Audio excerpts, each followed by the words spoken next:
திருநெல்வேலிக்கு எப்படி வந்து அல்வா ஃபேமஸோ அதே மாதிரி அப்பம்பட்டுக்கு வந்து முட்டை மிட்டாய் எப்பவுமே ரொம்ப ஃபேமஸ். அது நம்ம அண்ணன் கடை பார்த்தீங்கன்னா சமீர் முட்டை மிட்டாய். வணக்கம்ண்ணா. வணக்கம். கடை கரெக்டாக எங்கண்ணா இருக்குது? நம்ம கடை என்ன ஃபேமஸ்? கரெக்டாக லொகேஷன் கரெக்டாக சொல்லுங்க பார்க்கலாம். கடை வந்து அப்பம்பட்டில் இருக்கு, சமீர் முட்டை மிட்டாய். அதாவது அப்பம்பட்டி ஸ்பீட் பக்கத்து ஆப்போசிட் முன்னாடி. அப்பம்பட்டி ஸ்பீடா? Appampatti speed opposite. Okay okay, super சூப்பரா. கடை வந்து எப்போ திறப்பீங்க, கரெக்டா எப்போ மூடுவீங்க, எவ்வளவு நேரம் ஸ்டாக் இருக்கும், எப்போ ஃப்ரெஷ்ஷா பண்ணுவீங்களா இல்ல கணிக்கு பண்ணுவீங்களா இல்ல ஒரு வீக் பண்ணி வைப்பீங்களா? பாத்தீங்கன்னா கடை வந்து காலைல 6 மணிக்கு வந்து நைட்டு மணி 10 மணி கடை இருக்கும். அன்னைக்கு ப்ராடக்ட் ஒரிஜினலா போட்டுருப்போம், ஃப்ரெஷ்ஷா போடுவோம். ஃப்ரெஷ்ஷா போடுவோம், தினைக்கும் ஃப்ரெஷ்ஷா போடுவீங்க.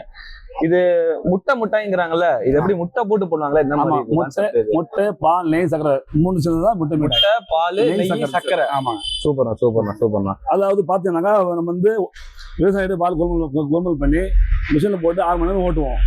மிஷின்ல பால் எடுத்து 6 மணி நேரம் ஓட்டுவோம். 6 மணி நேரம் ஓட்டுவீங்க. கோவா ரெடி பண்ணி அது கிரைண்டர்ல போட்டு சக்கரை பால் முட்டை போட்டு மிக்ஸ் பண்ணுவோம். பாத்தீங்கன்னா முட்டை மிட்டாய் ரேட்டு பாத்தீங்கன்னா 400 ரூபா. 1 கிலோ 400 ரூபா, 1/4 கிலோ வந்து 100 ரூபா தான். அதுக்கு 100 ரூபாய்க்கு அது தரமான ஒரு ஸ்வீட் சாப்பிடணும்னா கண்டிப்பா ட்ரை பண்ணுங்க. ஒரு தரமான ஸ்வீட்டா இருக்கும், கண்டிப்பா ட்ரை பண்ணி பாருங்க.